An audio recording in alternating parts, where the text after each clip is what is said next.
5 seconds. Start. International law is affected by the world becoming something bigger than the old narrow European community. And as the Attorney General said, modern developments in science and the application of science in communications and in social structures affect our ways of life, international relationships, as well as individual and group relations, and hence the need for a new concept of international law. You have referred, Mr. Attorney General, to Panchsheel, the 5 principles which have been accepted by a number of countries of Asia and some countries outside Asia. I claim no special virtue for them. They are only some simple principles which I adopted by nations in regard to international relationships will not only lead us away from war but will establish healthy relationships. They are really simple and I do not see how anyone anywhere can object to any of them. The recognition of sovereignty, non-aggression, non-interference in internal affairs. When a country does not conform to these principles, it is misbehaving and interfering. It is only not acting according to the real basis of international law, which consists of non-aggression, non-interference, recognition of sovereignty, mutual respect, all these leading up to peaceful coexistence. Peaceful coexistence means coexistence of countries which differ in their policies.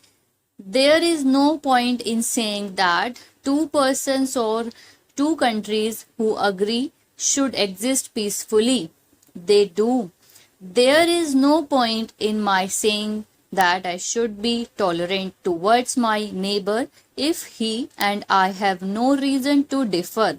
The question of my tolerating my neighbor and his tolerating me arises only when we differ. The question of peaceful coexistence therefore comes in only when countries differ in their policies, provided always that they do not interfere with each other either internally or externally. If they do, then that is a breach.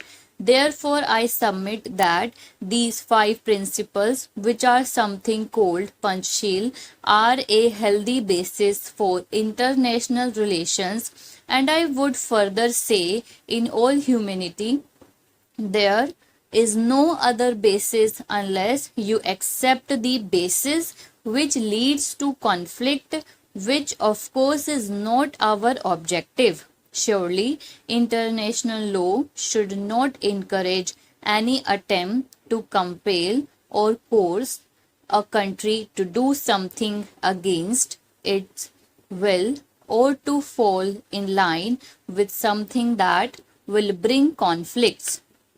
There is great variety in this world. Are we going to produce uniformity through some measure of force, military or economic?